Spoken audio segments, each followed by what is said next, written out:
দেখো, যে খুব সিম্পল আর শর্ট একটা কথা বলবো, যে চলে গেছে তাকে যেতে দাও। শুধু শুধু তাকে আটকে রেখো না। কারণ সে অনেকদিন আগেই ঠিক করে নিয়েছে যে তোমার জীবন থেকে সে চলে যাবে। তো তাকে যেতে দাও। আর হ্যাঁ, সবাইকে একটা কথা বলি, জানি হয়তো সবাই বুঝেও যাবে। দেখো, পাস্ট লাইফকে কখনো প্রেজেন্টে আনতে নেই, কারণ যেই মুহূর্তে তুমি প্রেজেন্টে পাস্টকে নিয়ে আসবে, তখনই তোমার প্রেজেন্টটা খারাপ হওয়া শুরু করবে। আর ঠিক সেইভাবেই তোমার প্রেজেন্ট আর ফিউচার দুটোই খারাপ হয়ে যেতে পারে। তো পাস্ট চলে গেছে, চলে যেতে দাও। তুমি তোমার প্রেজেন্টকে ভালো করার চেষ্টা করো, তাহলে দেখবে তোমার ফিউচারটা ভালো হবে। আর রইল কথা, যে চলে যেতে চায়,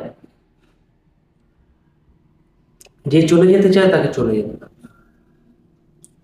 আটকানোর চেষ্টা করো, তুমি পারবে না। কারণ সে তোমার থেকে অনেক দূরে চলে গেছে অনেক দিন আগেই। তাই তাকে যেতে দাও।